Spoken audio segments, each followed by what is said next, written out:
Alors la particularité ici, c'est qu'on explique les jeux, on peut même entamer des parties, on pose les bonnes questions par rapport à des attentes, par rapport à des besoins, et en fonction des réponses à toutes ces questions, on va de cette façon-là cibler le meilleur produit possible par rapport à une attente précise.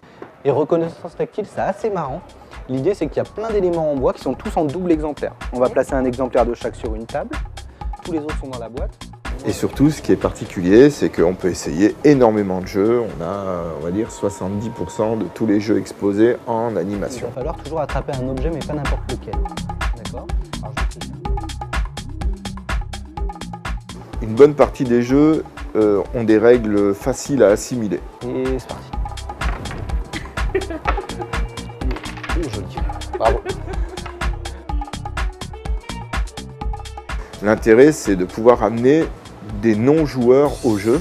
Et pour cela, il faut démarrer par du jeu simple.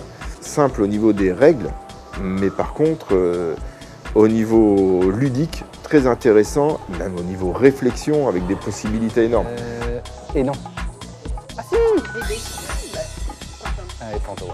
Bravo. Bien joué.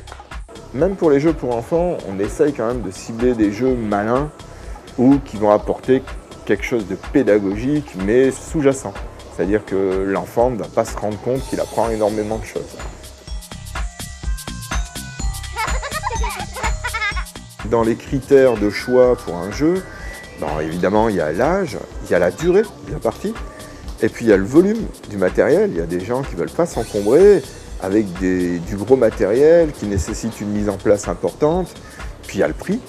Donc on peut arriver à, en fonction de tous ces critères-là, de mieux cibler le jeu le plus pertinent pour le client.